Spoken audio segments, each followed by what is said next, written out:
আসসালামু আলাইকুম রহমতুল্লাহি অবরাকাতুহ।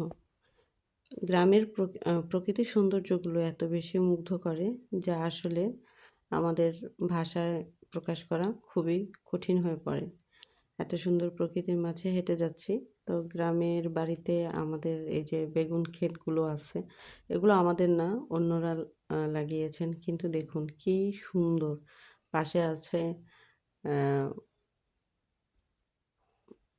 পেঁয়াজ ক্ষেত এবং এর মাঝখান দিয়ে কিন্তু আইল করা আছে। প্রতিটা ক্ষেতে জমিতেই কিন্তু এমন আইল করা থাকে গ্রামের বাড়িতে। তো আমরা ঘুরতে, বেড়াতে হাঁটছিলাম। আর অনেক মজা করছিলাম। খুব ভালো লাগছিল যে এত সুন্দর আ সৌন্দর্যের লীলাভূমি আমাদের দেশটা। খুব ভালো লাগে। আমার তো এই গ্রামের পথ দিয়ে হাঁটতে অনেক ভালো লাগে। যত যেখানেই যাই না কেন, গ্রামের সৌন্দর্য যে পরিমাণ আমাকে মুগ্ধ করে, এমন মুগ্ধতা আসলে আমার অন্য কিছুতে হয় না। গ্রামের মাটি দিয়ে খালি পায়ে হাঁটার মতো মানে স্বর্গীয় সুখ মনে হয় আর পৃথিবীর কোথাও নাই। তো এভাবে হেঁটে যাচ্ছি।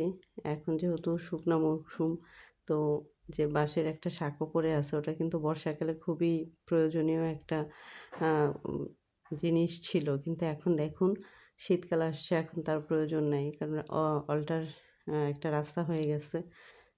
এবং এগুলো হচ্ছে কেবল আ চাকা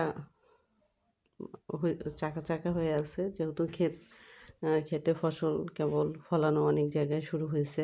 তো এবার যেমন একটু দেরি করেই ফসলগুলো আসতেছে। যেহেতু ঋতু বৈচিত্র্যতার কারণে অনেক সময় আগে আসে, পরে আসে। তো হেঁটে যাচ্ছি গ্রামের পথ ধরে। ভালো লাগছে। এই জায়গাটা অনেক বছর পরে আসা। সেই ছোটবেলায় আসছিলাম। তখন ওই যে মানুষগুলো দেখা যাচ্ছে, ওই পাড় দিয়ে যেতাম আমরা। আমার এখানে একটা দাদুর বাড়ি ছিল। তো এই যে এখন রাস্তা হয়ে গেছে, এই রাস্তা দিয়ে আমরা কিন্তু আমাদের গ্রামের পরের গ্রামে চলে আসছি। যদিও মানে সীমান্তবর্তী। তো ভিডিওটি করার সময় একটু দ্রুত পায়ে হাঁটা লাগছিল। কারণ ওরা আবার তাড়াহুড়া করতেছিল। কেমন লাগলো সবাই জানাবেন। আসসালামু আলাইকুম।